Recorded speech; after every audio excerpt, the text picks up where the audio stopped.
Hello and welcome to Cars at 100, and on today's review I have a very nice, even though it's base, it's 2020 Nissan Rogue Sport S all-wheel drive. We're gonna check out this car from the outside, go inside and check out some of the features on the window sticker, if any. So let's not waste any more time and let's jump into it.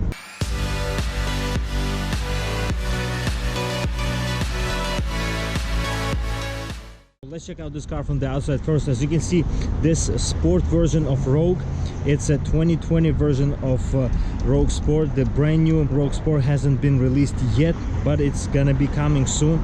But you still have the front LED lights here. As you can see, even though it's a base car, you still have a lot of features that come with this car, and it's really nice. You have this nice V shape, you have the cruise control options here housed in this plastic cover. And as you can see, in terms of the design for the wheels, you have 215 65 R16-inch rims with hubcaps. As you can see, these are hubcaps. I don't see a lot of cars with hubcaps, but this is one of the cars that you're really gonna have the base version of it. When we go around, you have some chrome that continues on the side of the vehicle. You have a nice clearance off the ground. It has some off-road credentials to it. You have parking sensors on the base car, which is really nice, always welcome feature, especially to drive this in a city. This was primarily going to be used in a city, so it's very convenient. And overall, I would say it's a nice car for the price and for the lease that you can get on these cars. I think it's really good in terms of the design and kind of a low-key, apart from this color, of course. It's a nice car for everyday use. The CVT sometimes does its thing, not a lot of people like it, but still overall it's a nice car. In order to enter this Rogue Sport, we have this redesigned switchblade key fob, and this car comes with just your alarm, lock and unlock. There is no keyless entry and keyless go, as being a base car. It's a nice weight to the key fob, and you can unlock the car, and then you can unlock the doors basically. So as you can see, there is no button here, and you can unlock it through the sensor. You have to unlock it first, pressing twice if you want to unlock the back doors, and just like this you will be able to enter this Rogue Sport. And as you can see, in terms of the design and quality, there's a lot of hard plastic material as being a base car. Here it's a different trim piece here, and this is soft touch, which is nice, really good for this price range. Automatic up and down only for the driver's side window, and you don't have any automatic features except this. You don't have no mirror closing, of course, as this being a base vehicle, but you still have a lot of utilitarian feeling kind of trims here, pieces. You have a book storage here, book pocket, and you have a bottle holder, which is quite big for big bottles, and you have a speakers here for the bass sound system as well. And in terms of the entrance, as you can see, this is the regular side sill, and you have regular pedals, nice Rogue Sport floor mats there though, and you have a manual adjustment for the seats as well. So this is base car, and you have a closed seats as well. Nice support in terms of the quality for the bolstering up and down. Overall supportive seats. Very good solid feel on the door when you close it. Nissans have a very nice door close. I don't know what it is, maybe it's the insulation, rubber. It feels really premium, especially for this base SUV. It's really noticeable. But to start the car, as you can see here, we have a switchblade key, and when we put this inside, just like this, we can start the car. And as you can see, it's a nice tack and speedo, bold letters, bold numbers I mean, and you have a bold letters there as well in terms of the middle display there.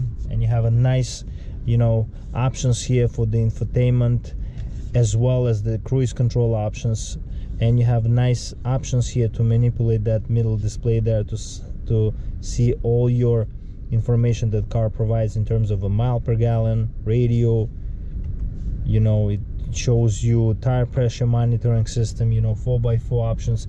You know, it's good, useful. And how many seat belts are connected, I mean buckled in, also very useful. And you know, a lot of features that these cars provide, everyday features. And as you can see here, you have the nice infotainment options here in the middle. This display, right, it's not that big, you know, car manufacturers don't give the big displays for the base cars, so I don't know, it could have been bigger. It's not that hard to do. I guess you can opt for, you know, bigger screen when you opt for like better version of this car, like SL version that I reviewed. I'm gonna post that video at the end of this video so you can compare these two cars in the same color actually. So you have tune knob here and volume knob here. You have some buttons here, not too many buttons, not cluttered, and you have climate control options here. You also have here USB type A and aux in. There is no USB type C, would be nice to have it here. You have 12-volt power outlet here, and you don't have wireless charging. You have nice shift lever here, even though this transmission is, you know, not very reliable. A lot of people complain about it, but still, you know, they have been improving this for 2020. They have improved it a little bit, but you know, still CVT is CVT. A lot of people don't like it, you know, so but you still get the, you know, manual shifting here, even though you don't have pedal shifters on the steering wheel. You have two cup holders here, and you have some storage here, which is kind of a neglected.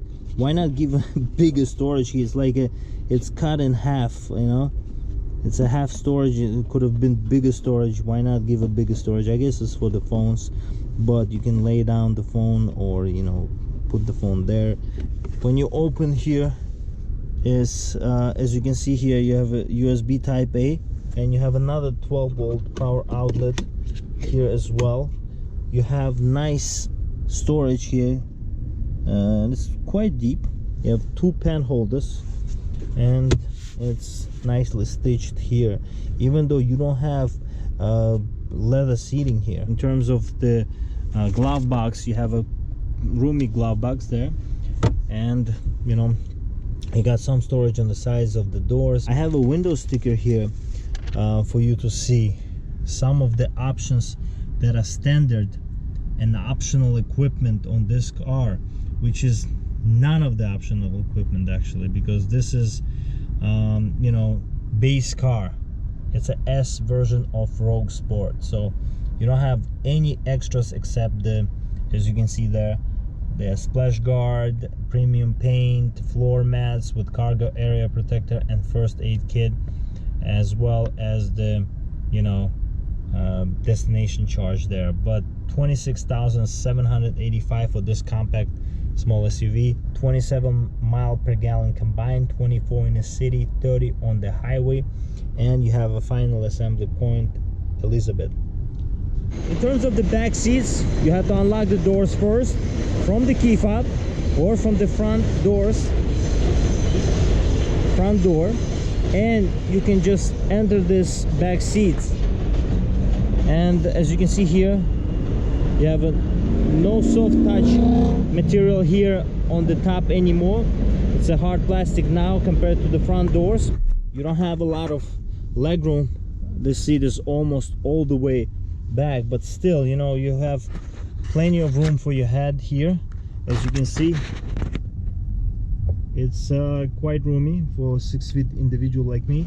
And you have two vents here, so you have some climate control. You know, I guess no climate control, is just you know, just to control direct the air on or off. Also here, pocket, and you have the handrest here with two cup holders. Overall, you can also drop down these seats. As you can see, this is a hatchback kind of a feel, a lot of space in the trunk as well. So let's check it out. In order to open the trunk, you have to have a key fob in your pocket. There's a button here that manually you can click, and it will manually, you have to lift the trunk to open it, because it's a base car. pockets here, side pocket here, side pocket here, as well as the storage under the floor of the trunk that includes some little storage and the spare tire. And in terms of the size for the trunk is quite big. You can also drop down these seats like I mentioned before, and you have even more space, which is really good. Let's check out what's under the hood.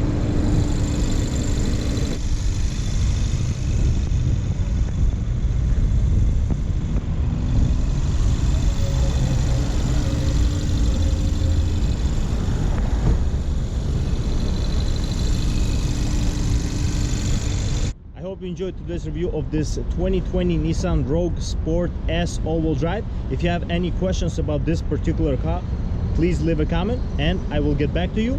And I'll see you next time. Stay loving cars.